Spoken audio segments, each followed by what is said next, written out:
Hi, I'm Tara. If there's one thing you need to understand, it's this. Tara, your sister has different needs than you. That's what my mom, Camilla, always says whenever my younger sister, Grace, gets showered with attention and gifts while I work myself to exhaustion. Just last week, Grace waltzed into the house, her voice ringing through the walls. Did you see my Instagram post from the Bahamas? Daddy said I totally deserved that trip after finishing my freshman year. I didn't even look up as I stuffed my cleaning supplies into my bag, getting ready for another night shift. Hey, T, you look dead on your feet. Did you even sleep last night? My best friend, Emma, asked during our lunch break at the campus cafe. She's already killing it at her marketing firm job while I juggle 3 part-time gigs. Had to cover an extra cleaning shift at the office building downtown. They needed someone last minute, I replied with a shrug. At least my savings account is growing. That evening at dinner, my dad, Michael, interrupted me mid-bite. Speaking of savings, Grace has been looking at some amazing tours in Europe for the summer. That's not even fair. Grace whined dramatically. Tara gets to work and save money while I'm stuck here being bored. I gripped my fork tighter, swallowing my frustration. The only peace I ever found was at Grandma Eleanor's boutique, organizing inventory after my classes. You're working too hard, my dear, Grandma said as she watched me price new arrivals. Your parents should be supporting your education, not. It's fine, Grandma, I interrupted quickly. The joint savings account was my idea, remember? I've been adding to it since I was 14, babysitting, cleaning jobs, you name it. Later that night, while folding shirts at my dry cleaning job, my phone buzzed with another text from Grace. OMG, sis. Found the perfect Gucci bag. Can you believe Mom and Dad said they'd get it for my birthday? You should totally come shopping with us. Some of us have to work, I texted back, forcing myself to keep the bitterness out of my message. Don't be such a buzzkill, she replied. It's not my fault you choose to work all these gross jobs instead of enjoying life. Besides, Mom and Dad always say you're just trying to make them look bad by working so much. Nana called just as I was finishing my shift. Girl, you won't believe who I just saw at the mall, your sister, dropping hundreds on designer clothes while you're here working nights. Yeah, well, that's the family dynamic, I sighed. Grace is the golden child who needs everything handed to her, and I'm just the responsible one who works herself to death. Your parents still have access to your savings account, right? Maybe you should. Emma's voice trailed off.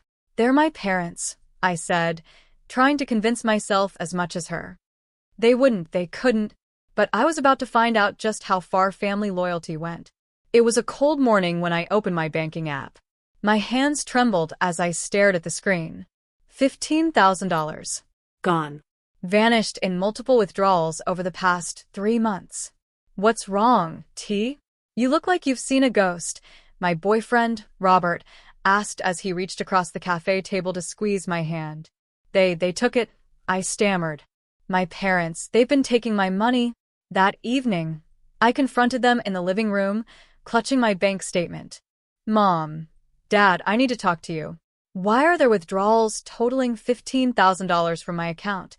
Oh, honey, we were going to tell you, Mom said with a tight smile. Grace needed the money for her Europe trip and some necessities. Necessities? My voice cracked. My cleaning money paid for her luxury vacation? Don't be selfish, Tara, Dad interjected. Your sister has special needs. Besides, we've always helped manage your money. Manage? I spat. You mean stealing? All those mysterious withdrawals over the years. Every time Grace wanted something new. Oh my God, are you seriously making a big deal about this? Grace sauntered in, rolling her eyes. It's just money. You can clean more houses if you need it so badly. I stared at her, my anger boiling over. Remember when Dad's expensive watch got broken and you blamed me? Was that just another manipulation? Please, she scoffed. You're so dramatic. Nobody believes your victim act anymore. I already told everyone at Aunt Hannah's birthday how jealous you are of my travels. Robert pulled up my account history on his laptop, his jaw tightening as the numbers confirmed what I already knew. Tara, this goes back years, he said, scrolling through the transactions. Small withdrawals, perfectly timed with Grace's shopping sprees. I slammed the bank statement onto the kitchen counter in front of my parents. I want my money back. Mom's voice was cold, her arms crossed. You need to understand your place in this family. My place? I snapped. I've worked 3 jobs since high school. I clean offices at night while you fund Grace's Instagram lifestyle with my money. We expect you to support your sister's dreams, Dad said, his tone leaving no room for argument. Family sacrifices for family. The next day, I broke down at Grandma Eleanor's boutique. She found me sitting on the floor of the stockroom, tears streaming down my face. I trusted them, Grandma. How could they do this to me? She crouched beside me, pulling out a small, worn notebook. I've been watching them treat you like this for years, she said softly. And I've been keeping track. Later, Nana hugged me during our lunch break. Your sister is being awful about this whole thing, she said. She's telling everyone you're having a mental breakdown from working too much. That night, I walked into my room and found Grace rummaging through my things. What are you doing? I demanded. What are you doing? Grace turned around, holding a bracelet. Looking for this? The one that went missing after you wore it. I never borrowed your bracelet, I replied. She shrugged. That's not what I told Mom and Dad. Maybe if you weren't so busy working all the time, you'd be more careful with other people's things. Before I could respond, my phone buzzed with another bank alert. Another withdrawal. Think of it as your contribution to family harmony, Mom said later when I confronted her again. After everything we've done for you, Dad added, as if I were ungrateful for the privilege of being robbed. That night, Robert held me as I sobbed. This isn't right, Tara. You know that, right? This isn't what family does. I wiped my eyes, something hardening inside me. You're right. And I'm done letting them get away with it. The next day, Robert helped me open a new account at a different bank. We need to move your remaining money now, he said firmly. When I got home, Grace was lounging on the couch, flashing her new engagement ring. Why do you even care about working so hard? She asked lazily. Daddy said Tara should contribute to my dream wedding. She's been so stingy lately. A few days later, while organizing Grandma Eleanor's financial records, I stumbled upon something shocking. Documents showing a substantial inheritance from my grandfather. Money my parents had kept hidden from her. That evening, Mom cornered me in the kitchen. What's this I hear about Grace's fiancé's family wanting a yacht wedding? She asked. You need to take out some student loans to help. It's time you step up as a sister. I stared at her, incredulous. You want me to take out loans to repay the money you stole and fund Grace's wedding? Don't be difficult, Tara. Family sacrifices, she said dismissively. Stop saying that. I interrupted. You've stolen enough from me. Emma helped me gather more bank statements during her lunch breaks. Look at this pattern, she said, spreading the papers out on the table. Every major withdrawal coincides with Grace's shopping sprees and vacations. At Sunday dinner, Grandma Eleanor dropped a bombshell. I'm selling the boutique, she announced. The silence was deafening. Mom, you can't be serious, Dad finally stammered, his fork clattering against his plate. What about the family legacy? Mom added, panic creeping into her voice. Obviously, the money should help with Grace's wedding, she continued, gaining confidence. And maybe some investments for us. Grandma cut her off, her voice sharp. It's my business. I'll decide what happens to it. She glanced at me, her eyes filled with determination. For the first time in years, I felt like I wasn't alone in this fight. Later that week, Robert called with life-changing news. The marketing position is yours if you want it.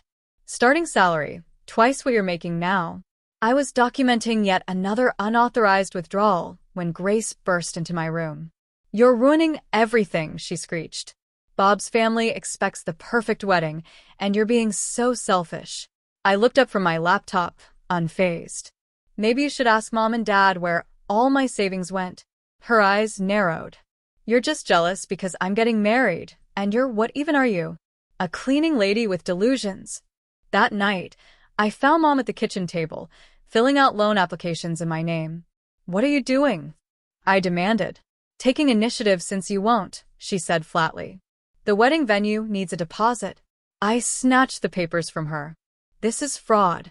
She glared at me, completely unapologetic. This is family. After everything we've done for you.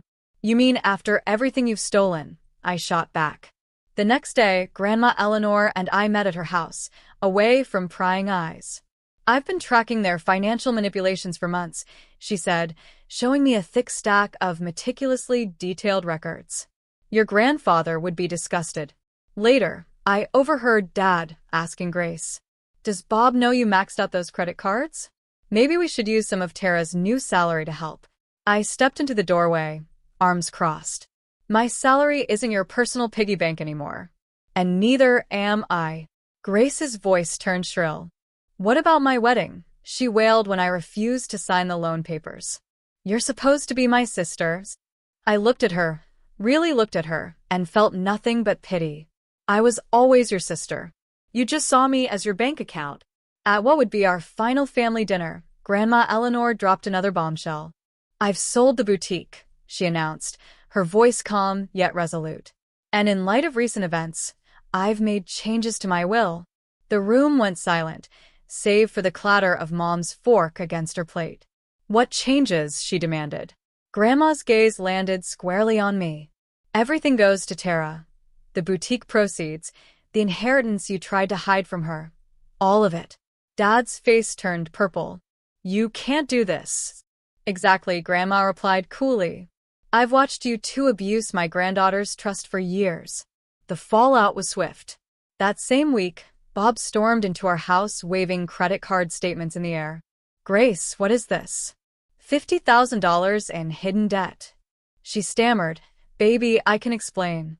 Tara was supposed to help with the wedding. It's over. He cut her off. I won't marry a liar. Then came the tax audit. My detailed financial records had sparked an investigation into my parents' creative accounting. How could you do this to us? Mom sobbed when they were forced to list the house for sale to pay off penalties. I didn't do anything, I said, my voice steady. Your choices did this. 2 years flew by. My marketing agency grew from a small startup to a respected firm. One afternoon, Grace called me from her new job at the mall after failing out of college. Please, we're struggling. Can't you help your families? Like you helped me? I asked sharply. By stealing my savings while I cleaned offices at night? That was different. We're blood, she protested. Blood doesn't excuse theft, I replied coldly. Mom and Dad tried reaching out when they moved into their tiny apartment. We've learned our lesson, Mom said over the phone. We miss you. I'm sure you miss my money more, I replied before hanging up. Later that night, I celebrated my agency's latest success with the people who truly supported me, Grandma Eleanor, Robert, and Emma. My real family. To justice, Emma said, raising her glass. To freedom, Grandma Eleanor added with a smile. Robert squeezed my hand as I looked around my beautiful office and thought about my thriving business, my upcoming wedding, and the people who stood by me. Then I remembered those nights cleaning offices, the stolen savings, and the years of manipulation. The best revenge isn't getting even, I said, raising my glass. It's getting away and thriving without toxic people in your life. What would you do if you discovered your parents had been secretly funneling your hard-earned money to your sibling for years? Would you expose them immediately or quietly gather evidence like I did? Share your thoughts in the comments.